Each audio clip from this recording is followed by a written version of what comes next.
All right, welcome into Taking the Field with Stevie Mac. I'm your host, Stephen MacDonald. This is episode 17. And real quick, I want to give a shout out to all my fellow Michiganders because we made it. We made it through 2 months of quarantine, and Governor Whitmer yesterday announcing the end of her stay-at-home orders, basically effective immediately. Although for most restaurants and things like that, they won't be open to dine-in services until next Monday. But in all, we made it. So shout out to all you guys. But what I want to get to with this episode is the article by CBS Sports ranking the Big Ten football strengths of schedule for 2020.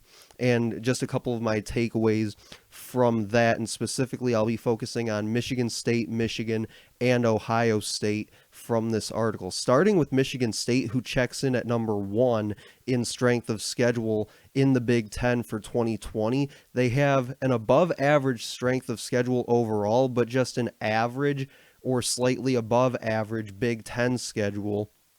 And their non-conference includes a road trip to BYU, and then they come home and play against Toledo and Miami U. Now, keep in mind that later on, when they get into their Big Ten schedule, they also have to play the likes of Michigan, Penn State, and Ohio State at some point because they're within their division.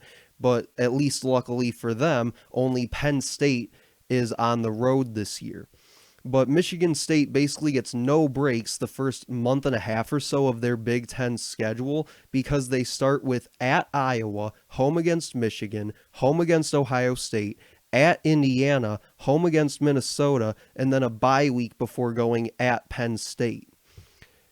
And then I would say that I wouldn't be all that surprised if Michigan State were to finish Mel Tucker's first year 5-7 overall, but really having to beat Rutgers and Maryland in the last 2 weeks in order to do it. If you go back to 2019, they had to do that same exact thing by beating Rutgers and Maryland, but to earn bowl eligibility, going 6-6 before winning that Pinstripe Bowl game against Wake Forest to finish 7-6 for the 2019 season. Then you don't have to go much farther down the list to find Michigan. They sit at number 3 in the strength of schedule rankings for 2020 after finishing 2019 9-4 after losing to Ohio State and Alabama to finish their campaign. The Wolverines will open 2020 with a visit to Washington, who is a team that's replacing both their starting quarterback and head coach from last year. Then a few weeks later, they have to open their Big Ten schedule with home games against Wisconsin and Penn State in back-to-back weeks. And I've seen a lot of predictions saying that they could lose one, if not both, of those games. And I personally don't think it's going to happen because neither Wisconsin or Penn State have beaten Michigan in Ann Arbor under Jim Harbaugh. And I think that in year 6, that'll remain the case. But still, those are going to be 2 very tough games. Then they follow that up with road games at Michigan State and at Minnesota. And for me personally, the Minnesota game kind of scares me more because of what we saw that offense can be capable of in 2019 with Tanner Morgan. And I think that they'll do a lot of that same stuff this year with him being able to throw to guys like Rashad Bateman. And then, of course, comes the part of the schedule where Harbaugh has most notably had the most trouble with, and that's beating Ohio State in that final game of the year and then going into postseason play and being able to come away with a victory to end the season on kind of a high note. He is, of course, 0-5 against Ohio State between both Urban Meyer and now Ryan Day last year. And he is 1-4 in bowl games after dropping his last 4. So obviously you would hope that this could possibly be the year where he finally kind of gets over that hump and finally is able to end the season on a high note, as I mentioned.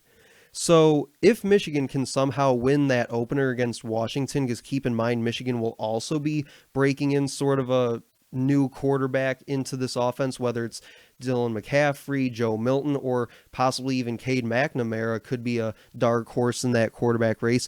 If Michigan, though, is somehow able to win that opener against Washington, they could be heading to Columbus 10-1. Otherwise, it'll be somewhere around 9-2, staring at a potential 3rd loss on the year coming from Ohio State. and then an equally as hard to come by bowl win being a possible fourth loss, which would result in back-to-back 9-4 seasons for Jim Harbaugh. Then this time you have to drop a little bit further down the list, all the way down to number 10, where Ohio State sits, where they have the fourth easiest schedule in all the Big Ten. Now only Rutgers, Indiana, Northwestern, and Illinois have easier strengths of schedule this year. Now, Ohio State will open with Bowling Green before they have to travel to Oregon. Now, Oregon playing without Justin Herbert, who was drafted in the first round this past April. And then the Buckeyes will go back home to play to Buffalo, Rutgers, and Iowa at the Horseshoe before going back on the road to play Michigan State and Penn State in back-to-back weeks.